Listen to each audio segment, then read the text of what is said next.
പ്രത്യേകിച്ച് ഞാനുള്ളത് മുണ്ടക്കൈക്ക് തൊട്ട് ഇപ്പുറമുള്ള അത് ഈ മലയ്ക്ക് ഇങ്ങ് ഭാഗത്തുള്ള ചൂരൽമലയുടെ മേഖലയിലാണ്. ചൂരൽമല വില്ലേജ് ഓഫീസ് പരിധിയിലാണ്. ഇവിടെ നേരത്തെ കഴിഞ്ഞ മണിക്കൂറിലൊക്കെ നമ്മൾ പറഞ്ഞതുപോലെ ഭീകരമായ ദൃശ്യങ്ങളാണ്. വലിയ രീതിയിൽ ഒരു പ്രദേശം തന്നെ വന്ന് പതിച്ചിരിക്കുന്ന ഒരു സ്ഥലമാണിത്. ഇവിടെ 3 ദിവസങ്ങളിലായി ഇങ്ങനെ മൃതദേഹം കണ്ടെടുത്തുകൊണ്ടിരിക്കുന്നു. ആദ്യ ദിനങ്ങളിലൊക്കെ വളരെ ദുഷ്കരമായിരുന്നു രക്ഷാദൗത്യം. ആദ്യ ദിനം തന്നെ 20-ന് മുകളിൽ മൃതദേഹം കണ്ടെടുത്തു. ഇന്നലെ കൂടി 16 മൃതദേഹങ്ങൾ ഇവിടെ നിന്ന് കിട്ടി. അങ്ങനെ ഈ വോളണ്ടിയർമാരുടെയും സേവകരുടെയും ഒക്കെ ആവശ്യപ്രകാരമാണ് സൈന്യത്തിനെ ഈ മേഖലയിലേക്ക് കൊണ്ടുവരണമെന്ന് പറഞ്ഞു. കൂടുതൽ മണ്ണുമാന്തി യന്ത്രങ്ങൾ ഇവിടേക്ക് എത്തിച്ചു.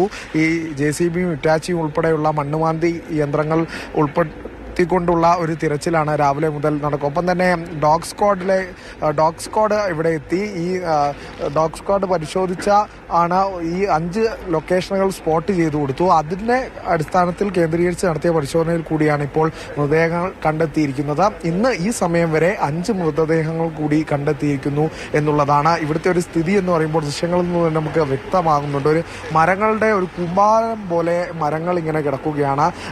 ഏകദേശം ഒരു 10-20 അടി താഴ്ചയോളം ഇങ്ങനെ മരങ്ങൾ ഇങ്ങനെ കിടക്കുന്നു. അതിനടിയിലായാണ് ഈ ചളി കിടക്കുന്ന, അതിനും അടിയിലാണ് മൃതദേഹങ്ങൾ കണ്ടെടുക്കുന്നത്. അപ്പോൾ ഇത്തരത്തിൽ മണ്ണ് മാന്തി യന്ത്രങ്ങൾ ഉപയോഗിച്ചുകൊണ്ടുള്ള മരങ്ങൾ ആദ്യം നീക്കിയാണ് ഇതിന് അകത്ത് നിന്ന് മൃതദേഹങ്ങൾ പുറത്തേക്ക് എടുക്കുന്നത്. അത്തരത്തിൽ ഉള്ള പ്രതികരണങ്ങളൊക്കെ തന്നെ നമ്മൾ സൈന്യത്തിന്റെ ഭാഗത്തു നിന്നൊക്കെ തേടിയിരുന്നു. അവർ പറയുന്നത് ആദ്യ ദിനങ്ങളിലൊക്കെ ഇങ്ങോട്ടേക്ക് എത്താൻ സാധിച്ചിരുന്നില്ല.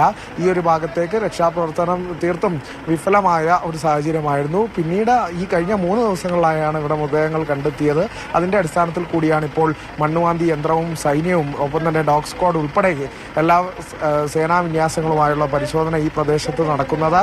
ഒരു ദുരന്തത്തിന്റെ ആഘാതമാണ്. ഒരു മല പൂർണ്ണമായും ഈ ദൃശ്യങ്ങളിൽ കാണുന്ന പോലെ ഈ മലയുടെ ഒരു ഭാഗം പൂർണ്ണമായും വന്ന് പതിച്ചിരിക്കുന്ന ഒരു മേഖലയാണ്. ഈ പ്രദേശത്ത് വീടുകൾ ഉണ്ടായിരുന്നില്ല, പക്ഷേ ഈ ഒന്നാകെ ഇവിടെ വന്ന് പതിച്ചു. ഒപ്പം തന്നെ ഈ ഒരു നീരൊഴുക്ക് നമുക്ക് കാണാം. അത് ചാലിയാറിന്റെ കൈവരിയാണ്. ഇതിലൂടെയാണ് ഈ പോത്തുകൽ മേഖലയിലേക്കൊക്കെ ഒരുപാട് മൃതദേഹങ്ങൾ പോയതെന്നൊക്കെ നേരത്തെ അതിനുള്ള സാധ്യതയും നിഗമനവും ഒക്കെ രക്ഷാപ്രവർത്തകരൊക്കെ ഈ പ്രദേശവാസികളും രാവിലെ ഇവിടുത്തെ വാർഡ് മെമ്പറും ഒക്കെ പറഞ്ഞിരുന്നു.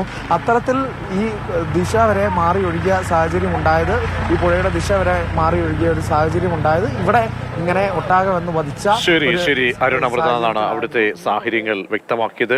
അങ്ങനെ മരണസംഖ്യ ഏറിക്കൊണ്ടേയിരിക്കുന്നു എന്ന് ഉള്ളത് ഇടയ്ക്ക് ഒന്നുകൂടി ഓർമ്മിപ്പിക്കുകയാണ്. ഈ ദുരന്തത്തിന്റെ ആഴമാണ് അത് വ്യക്തമാക്കുന്നത്.